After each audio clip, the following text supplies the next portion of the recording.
बच्ची का हाल का कोई फोटो वगैरह है? हाँ सर है। मोबाइल को खोल लीजिए उसका। और उसकी अब मुझे व्हाट्सअप कर दो भले। आपका नंबर मुझे दे दीजिए। मैंने गेट से लेके मैं सब कुछ दे दो आपने। सुनी वर्मा कौन सी प्लेस लिखा? स्वराज सुनी प्लेस। स्वराज इसके नीचे है। ग्रुप में भेजे सब आ सकता है।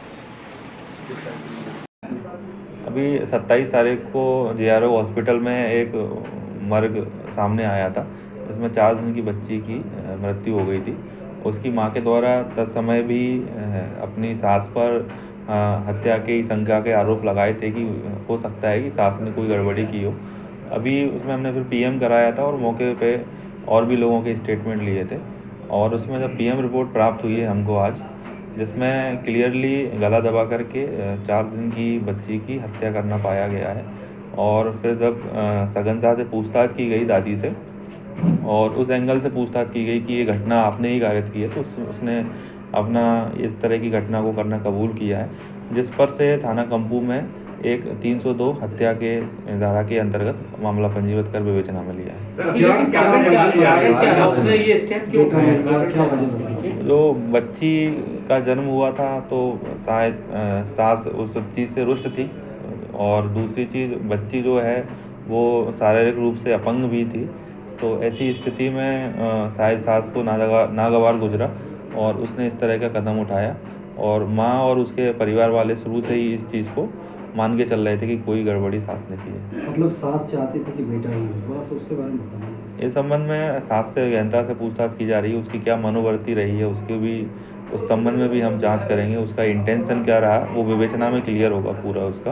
अभी प्राथमिक तौर पे हमने PM रिपोर्ट के आधार पर और उसकी जो मृत बच्ची थी उसकी माँ के कथन के आधार पर, उसके परिवार वालों के कथन के आधार पर हमने सास के विरुद्ध 302 का मामला पंजीबद्ध किया है और सास को भी हमने अभिरक्षा में ले लिया है। सास के अलावा कोई और भी इसमें आरोपी शामिल?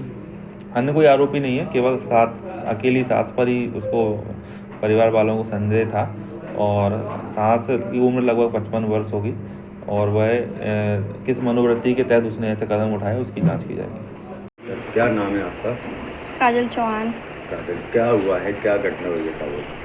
सर मतलब मुझे है ना 25 तारीख को लड़की हुई थी सीजर से ऑपरेशन। हाँ ऑपरेशन।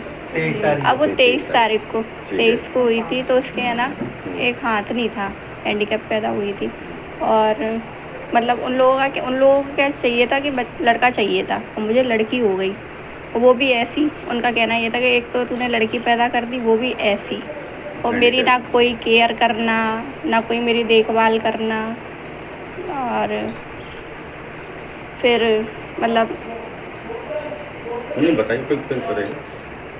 काजल चौहान। काजल, क्या हुआ था, क्या घटना है? सर मतलब बच्ची 23 के तारीख साथ? को मतलब मुझे लड़की हुई थी, वो भी सीजर से हुई थी। उसके मतलब एक हाथ नहीं था और मेरे ससुराल वालों मतलब वो बहुत वैसे लोग हैं, उन लोगों को क्या लड़का चाहिए था, वो मुझे हो गई लड़की और वो भी उसके एक हाथ नहीं था। तो उन लोगों का कहना ये है कि मतलब एक तो तेरे लड़की हो गई वो भी ऐसी। और मेरी सास मतलब शुरू से ही उनका व्यवहार मेरे प्रति मतलब ख़राब ही रहा है, अच्छा नहीं रहा। फिर जो भी है, मेरी मम्मी मतलब मेरी डिलीवरी के टाइम मेरी मम्मी मेरे साथ रहीं 2-3 दिन। फिर उसके बाद चाचा जी एक्सपायर हो गए तो मम्मी वहाँ पे चली गई, तो उसके बाद मेरी सास ही मेरे साथ रही। 27 तारीख को मतलब ख़त्म पाई गई लड़की और 26 की रात पर उनके साथ ही रही। सुबह मैंने जब उनसे मांगी 2-3 बार कि मम्मी मुझे दे दो, आप क्यों नहीं दे रही हो। फिर उनने मतलब वो ये कह रही थी कि सो रही है मतलब मार चुके थे पहले ही? हाँ सर, रात भर उनके पास ही रही है, सुबह तक मतलब मुझे उनने दिया ही नहीं है। फिर मामा मौसी मेरे आए हैं, जब उन्होंने बच्ची को छीना मतलब उनसे ज़बरदस्ती, तब उन्होंने दिया और देते ही टाइम वो भाग गई वहाँ से बिल्कुल। मामा मौसी ने मतलब एक फिर डॉक्टर के पास गए, डॉक्टर को दिखाया तो उनने वहाँ पे उसको मृत घोषित कर दिया कि ये तो बहुत टाइम पहले से ही मतलब मरी हुई है। और सर बस कोई भी केयर नहीं कर रहा था मेरी, ना तो कुछ। मारा किसने है बच्ची को, कैसा क्या हुआ बताइए? मारा सर मेरी सास ने ही है किस तरह बच्ची को। गला दबाया क्या? सर है ना, वो है ना, मतलब ऐसे कंबल को पूरा ढके हुए थी, गोदी में लेके बैठी हुई थी, पूरा कंबल ऊपर तक ढका था। मुझे गर्दन वगैरह कुछ होगा, ऐसा किया होगा।